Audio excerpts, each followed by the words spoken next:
Gang war से दहशत much गई। शराब के ठेके पर बदमाशों ने ताबड़तोड़ फायरिंग की।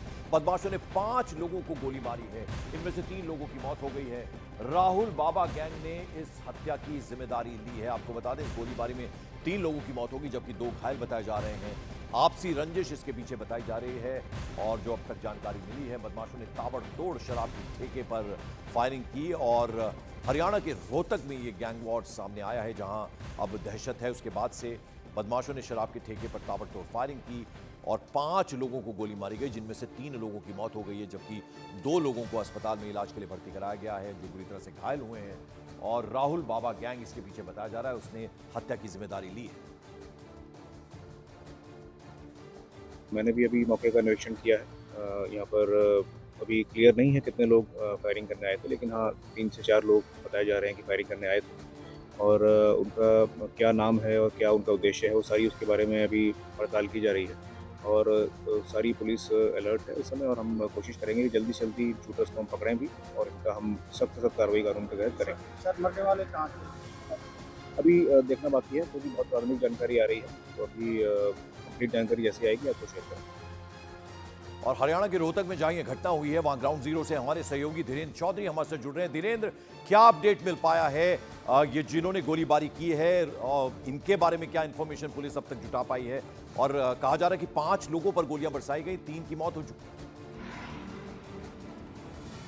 हाँ, पंकज, 5 लोगों के ऊपर ताबड़तोड़ फायरिंग की गई है और तकरीबन 20 से ज़्यादा राउंड फायरिंग में प्रयोग किए गए हैं। और मैं आपको घटनास्थल की तस्वीरें भी दिखाता हूं कि यहाँ कल रात 10 बजे के आसपास बाइक सवार 8 बदमाश आए थे। उनमें से 5 ने लगातार फायरिंग की, और जैसा हमें जानकारी मिली उसके मुताबिक सबके पास हथियार थे।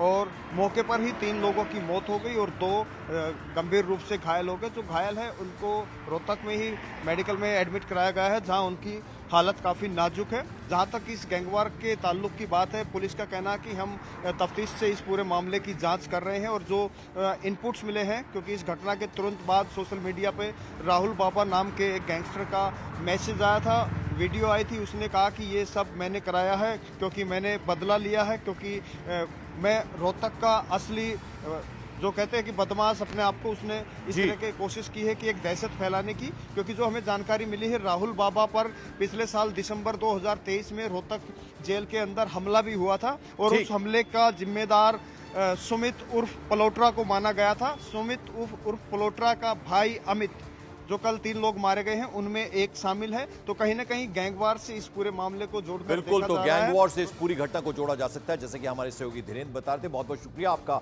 इस अपडेट, इस जानकारी के लिए। लॉरेंस बिश्नोई के बेहद करीबी खूंखार गैंगस्टर हाशिम बाबा पर दिल्ली पुलिस ने मकोका लगा दिया है। गैंग के सरगना के तौर पर हाशिम बाबा समेत 10 शूटर्स पर मकोका लगाया गया है। गैंगस्टर हाशिम बाबा पर हत्या समेत कई आपराधिक वारदात को अंजाम देने के केस दर्ज हैं। तो वहीं हाशिम बाबा 2020 से दिल्ली की तिहाड़ जेल में बंद है। मकोका लगा दिया गया है गैंगस्टर हाशिम बाबा पर दिल्ली पुलिस ने, और कई सारी आपराधिक वारदात को अंजाम देने के केस हाशिम बाबा पर दर्ज हैं, और गैंगस्टर हाशिम बाबा पर और इसके समेत 10 और शूटर्स हैं जिन पर की मकोका लगाया गया। आपको बता दें कि हाशिम बाबा 2020 से अब तक दिल्ली की तिहाड़ जेल में बंद है। और अब आपको खूंखार गैंगस्टर हाशिम बाबा की क्राइम कुंडली जरा बता दें। गैंगस्टर हाशिम बाबा लॉरेंस बिश्नोई का बेहद करीबी बताया जाता है। लॉरेंस बिश्नोई ने सिद्धू मूसेवाला की हत्या का ऑर्डर दिया था। हाशिम बाबा ने अपने गुर्गों से मूसेवाला की रेकी करवाई थी। हाशिम पर लूट, उसके अलावा हत्या, रंगदारी, कई केसेस दर्ज हैं। 2020, जैसा हम आपको बता रहे हैं, 2020 से दिल्ली की तिहाड़ जेल है, जहां पर हाशिम बाबा बंद है। तस्वीरों में आपको हाशिम बाबा हम दिखा रहे हैं। मकोका लगा दिया गया, उसके अलावा 10 और लोगों पर भी मकोका लगाया गया है।